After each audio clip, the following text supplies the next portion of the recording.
Hello guys, how's it going? Jules Taylor here from Gramersi.com. The other day I had the privilege of interviewing Thomas Royall and Calum Best. We're just about to show you the full interview now, so get ready. Hi, I'm Francesca and I'm from Thomas Royall. Hi, I'm Lauren and I'm from Thomas Royall. Hi, I'm Calum and I'm from Thomas Royall. You both come from quite different backgrounds. So I've got here that I think Francesca, if I'm right, I think were you a trader? You worked for like the trading floors or something? Yeah, I worked on the trading floor. I wasn't a trader, but Okay. yeah, it's a completely different background. But I think just the organization that you need, the quick pace, atmosphere, it's kind of the same. You're keeping up with trends, you're keeping up with designs, you're tweaking, you're this, you're that, you're liaising with across the world with your manufacturers. Obviously we're trying to bring that into the UK. I think t-shirts and some other things we've got going on now are in the UK. Our shorts and swimwear still abroad, but yeah, it was, you've got fundamentals to grow a business. So that's what I felt I had a strength there. And then again with Lauren's pairing, we just went from strength to strength, and it's just been the best business decision I've made to date, I think. My background is in the luxury space, so it kind of fitted really well. And also we've plugged into our infrastructure that we have in our main business, and we've plugged in, our financial director and our marketing team, and all those things that it didn't have, that it now does have. So that's kind of where I have been involved, and just fell in love with the brand, and very excited about taking it to the next level.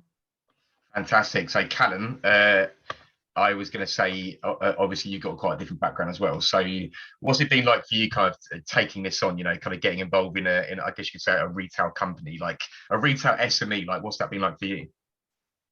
Just first, before what it's like for me, just credit without a doubt where credit's due to Lauren and Fran for what they have and have created with this brand, because what I love the most about now being involved in this business is the natural kind of progression that it's come in. And I remember literally, I think the week that this company launched its first short, I saw it on Instagram and I was like, ooh, that's different. That's funky. That's cool. I like that print. It was a bit loud. It was a bit fun. I think it was a butterfly print. I think, if I'm not mistaken, and it was loud, if I'm honest with you, but I quite liked that at the time. I liked something that would hit a bit different. So I remember I ordered a pair, and I wore them when I was in the States or something. And then I think that we started to build a rapport because I was tagging them and I was adding them on social media and stuff like that. And then, once I started to get to know these ladies better, we did a little track record, and I'd worn these shorts from every range that had come out from when they launched up until this season. So for me, there was this real kind of, yes, please, let's do this. But I think long before I came on board, this business was going somewhere anyway. The brand itself looks the part. I think that when this was created by the kind of founding members as such, they tapped into a market that everybody wanted to know about it. I remember seeing all different sorts of people wearing it all over social media. And as much as people might say social media is this and that, it's a great place for a business to grow if you tap into the right audience, and they tapped into the right audience. So for me, I'm an entrepreneur, I'm a businessman. I've grown many brands. Some have failed, some have succeeded, and I will continue to grow them. But this one really, really excited me because of what they had created already. And I just saw that there was a space for me to come on board and hopefully, with all of our minds together, take it to the next level. And what really excited me as well is that some of the people that we work with in our business as well, they now, it's done really, really well. And then now it's at this point where I think there's a solid infrastructure to take it to the next level. So let's just say we tap into the American market, we tap into the UAE even more. We have what it takes to scale this business now from what it's done to what it can do. And I think all three of us together are a good team to do that. It sounds really exciting. Thanks very much for the explanation. To be honest, Calum, you kind of answered my next couple of questions right there, all in one actually. So I actually tend to do that. I do apologize. I was going to say you've been a big fan of the brand, right? You kind of explained that you already have. So I think that's kind of evident there. Just to give you some more content here, let me just, if nobody minds, I'm going to crack on about it. what's really, really cool about this is that it's really hard to crack something where everybody wants to wear it. And I don't want to sound cynical, but in modern day, there's a quick fix for a social media influencer to get paid to promote a brand. This is the kind of brand where people will happily wear and promote and tag without any sort of money or business involved. Because it looks cool, it's different, it's brand new to the market, and people know it has potential to go even bigger than it was. And I think that it speaks for itself. And you look at some of the biggest artists and sportsmen and actors or whatever it might be wearing this brand with pride. And I think it's really, really cool that something that I was wearing, 6 or 7 years ago, all this time later, I feel that it's not even actually scratched the surface of what it can do, but yet it's already done so much, So to create a brand in a space where there's some really cool high-end brands, and to find that market where it's not quite too expensive, but it's at a price where people are happy to pay because it looks and feels the part, is a really, really tough thing to do. And Thomas Royall's fully done it. It's been completely organic. There's no paying, there's no paid partnerships, there's no advertising, obviously advertising, but not to get it on people. So that has been, everyone is just a genuine believer and admirer, and they like the fact charged for all those years that I'd worn it for the past 6 years. Well, I think that's the thing. That's the like you say, it's an obvious fit, isn't it? Because you were one of the first people to really kind of spot this and say, "Oh, there's something in this." And long before this whole thing happened, you were wearing it just purely out of your own head, isn't it? Because you like the products, and obviously you kind of witnessed the growth, and you've been there involved in it as it's gone along. And now there's been this kind of moment, this kind of penny drop moment, which has obviously brought the three together, which is great, great business organic story, if you ask me. And I was actually going to ask about so moving forward, I guess we're going to change this for you to all kind of answer separately if you like. So what would you say that now, from this point onwards and over, let's say, the next 5 years, your vision is in terms of where you see it going and what you want to do with it? Like, is there going to be other products coming out, that kind of thing?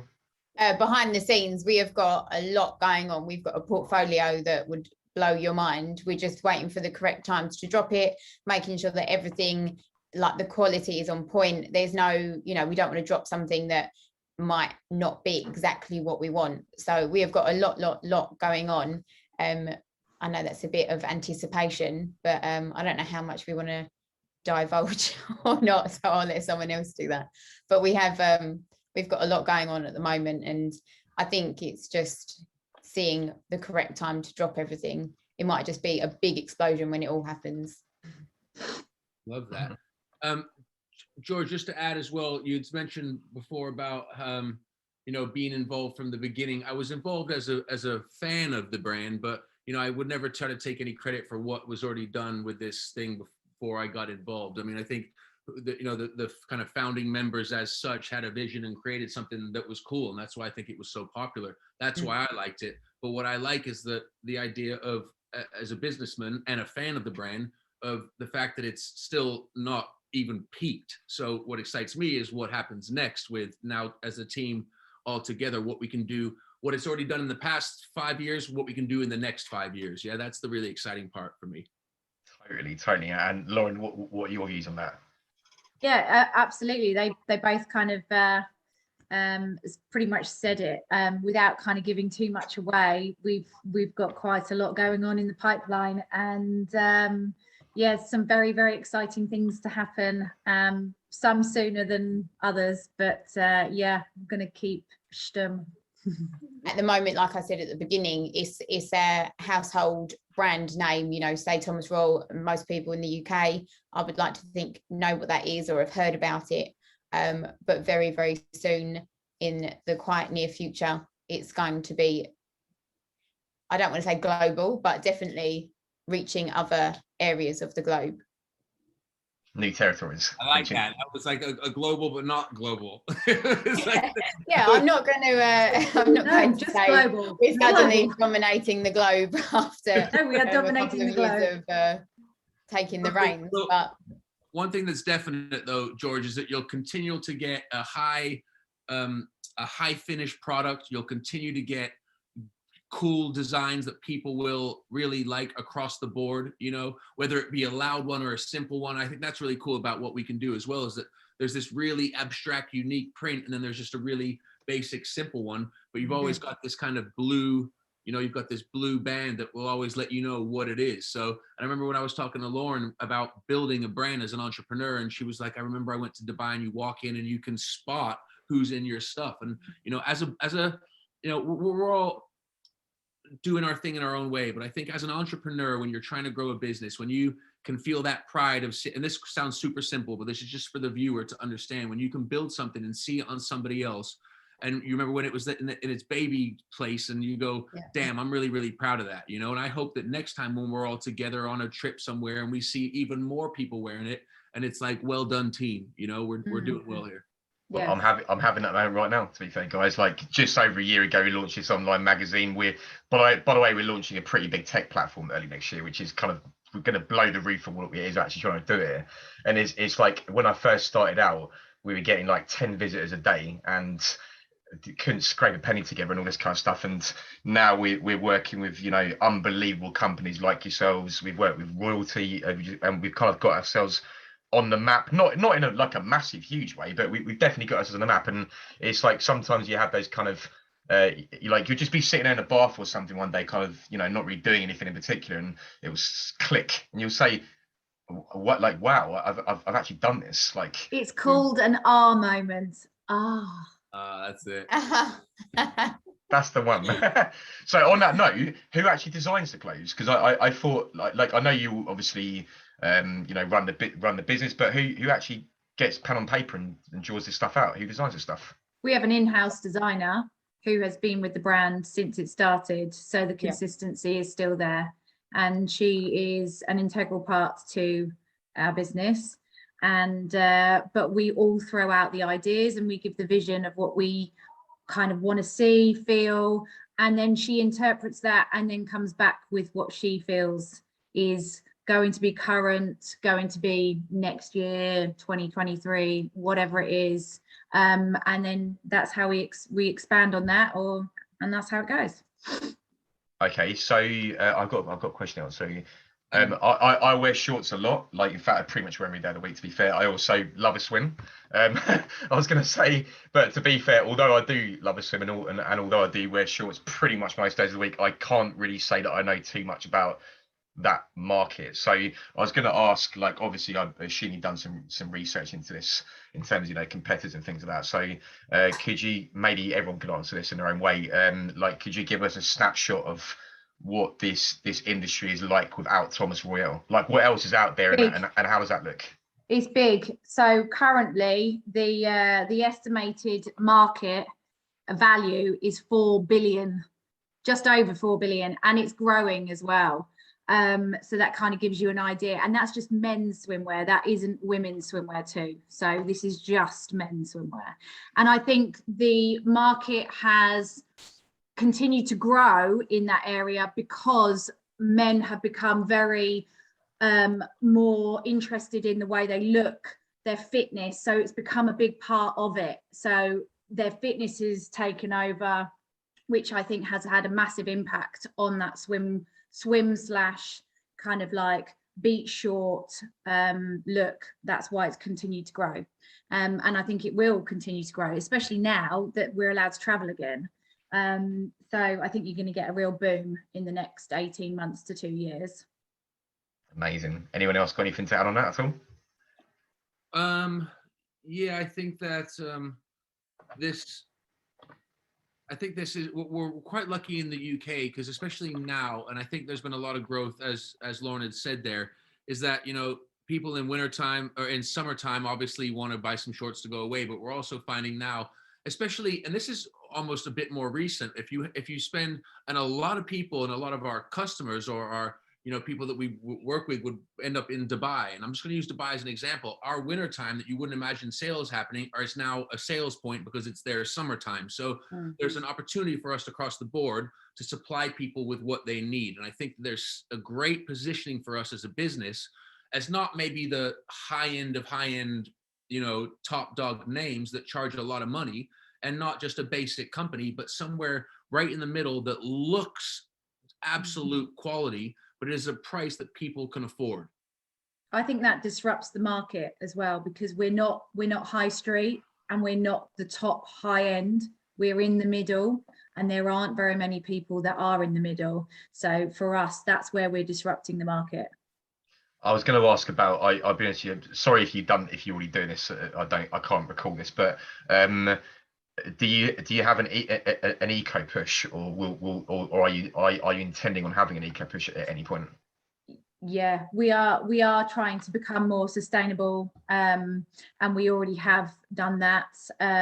For instance, this year we've done an endangered species season, and a percentage of each short that's sold out of that range will go to a specific charity. So for instance, one short has got leopards on it, so that will go to the leopard charity of our choice. And where we send that to them quarterly.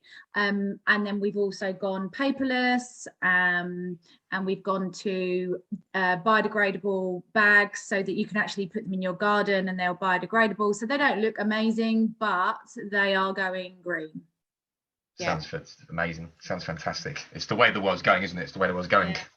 And also, I think I've said it already with how we kind of value ourselves as a product, but it's not just like a buy it, wear it once or twice and toss it out. It's like a quality product that is going to stick around for a fair few. I just went, before we did this call, I was thinking if I had any here, I literally went through a pile of my Thomas Royall, and I was like, oh, that's from like 2017. and I would still wear it. You know what I mean? It's stuff that is still cool, as cool now as it was then. So, but they last, they wash really well. Like the quality's so good that they will last a lifetime. It's what people want. It's what people want these days. I mean, I always joke that we accidentally started at the right time, because the thing is, I was planning this for way before COVID happened. So I mean, I knew there was a market for what we're doing, but I didn't realize the way in which it's going to pan out. And the thing that's really blown me away, the thing that's really like inspired me, is we launched right around lockdown. And the amount of people that were setting up these kind of eco-friendly, chemical-free, vegan, cruelty-free, whatever it was, like whether it's a fashion brand or a food company, and come up with these kind of genius ideas, like in the shower or whatever. They're sort of they're going viral on Instagram, and they're blowing these businesses up into these amazing companies. And I was just like, I just found it staggering. And it's like, but that's really. The consumers changed during that period, because you've gone from a day where it was all about the high street, and obviously I know we've witnessed the demise of the high street in the last 5 years, but now you've seen e-commerce triple in the past 16 months, and you've also seen people moving away from the kind of John Lewis, Selfridges, ASOS type purchases into going down the more like specific bespoke route, trying to find something very tailored to what they're looking for. And that's why I think you guys kind of fit into that in a lot of ways. Yeah, agreed. Yeah, it was something I also wanted to touch on, was even though we are looking into different materials and like changing maybe to like a recycled polyester or something, the way we print is sustainable and economical, because I know a lot of companies the way they print isn't, but the factory, even since the inception in 2014, the first line in 2015, the printing method has always been the same. We haven't had to update that to make it like economical or eco-friendly or sustainable. It's always been that. So we were, I don't want to say ahead of the time of this new movement that has started, but kind of we were. Hey, I like that. I see you did there. Very clever. So this one's for Lauren and Francesca. Now, obviously, sorry, Calum, pushing Calum aside for a minute. What would you say your highlights? I mean, this is an obvious one, but what would you say your your key kind of highlights and successes to date have been personally? Like, what things have really toned you on whilst you've been doing this? Oh, Lauren, do you want to lead? I can lead if you want me to. Okay. Well, for me, it's there's a few. I could probably list at least 5, but yeah. So obviously, one coming on board at the back end of last year was a massive highlight for me. Learning about the business, what it does too, but mainly I did write it down. Bear with me 2 seconds. So we've got new offices, which we didn't have before. So that's a massive achievement for us. So we've grown into a new office. We've also got a fulfillment company. So whenever someone places an order, they fulfill the order for us, whereas before it was us doing it, or Fran mainly doing it, not me. And then Calum coming on board. I would say that they were probably up there at the top at the moment, but there's a few more exciting things bubbling around, which I'm not going to say because that's for another time. Sure. Francesca?